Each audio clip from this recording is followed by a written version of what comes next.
I had a normal pregnancy. Everybody came in to see Lauren, and she was wonderful. And the nurse came in and said, "Lauren's not eating." And I said, "Okay, she's not eating." I didn't think anything of it. And I did not know Lauren was born with hypoplastic left heart syndrome. And then maybe an hour later, the nurse came in and said, "Did you call your husband yet?" For me, it was kind of like a out-of-body life experience, because when I came, we were sitting in just a small room, and this team of doctors came in, and one of them was Dr. Fight, who was our cardiologist now. And he said that Lauren was born with a congenital heart disease. And I was thinking, my God, he must have made a mistake. He's got the wrong people, because we just had, everything was perfectly normal and everything seemed okay with the exception of her not eating. So I just really was concerned they were telling the wrong people.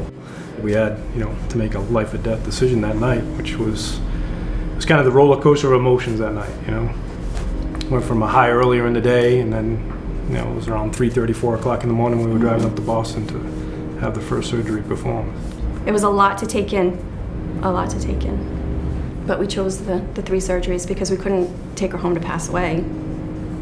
Just couldn't do that. I had just taken over my grandfather's business, rebuilding engines. I believe it was a Friday when it happened. So I was staying at my garage really late. It was probably around 11 o'clock. One of my friends was driving by and he saw the light on, so he stopped in. And we just started talking, and he told me, he's like, it's late, let's get out of here, let's go grab a beer and just let's go relax. We both sat down at the bar, and I had ordered a beer. The bartender had come over, he put the beer down in front of me, and my friend said I just looked over at him. I started breathing really weird, my eyes rolled in the back of my head, and my head just bounced off the bar. And there was a nurse that was there that night.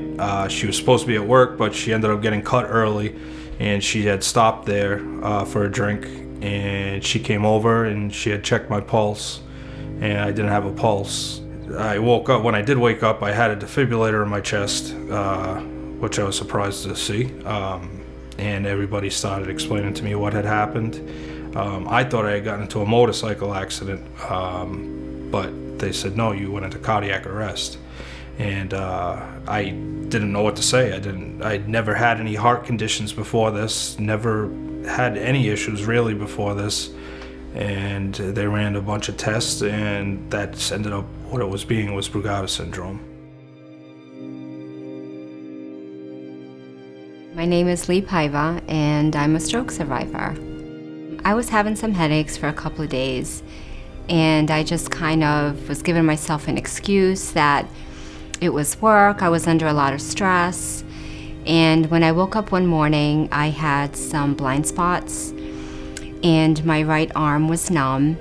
So I actually drove myself to the hospital that morning.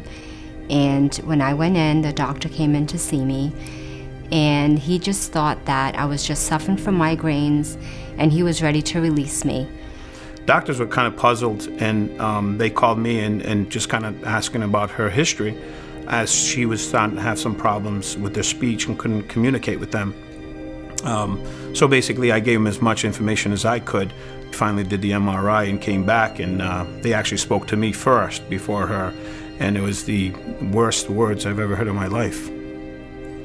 And that was when they found that I had a dissection of the left carotid artery, and I was having a stroke.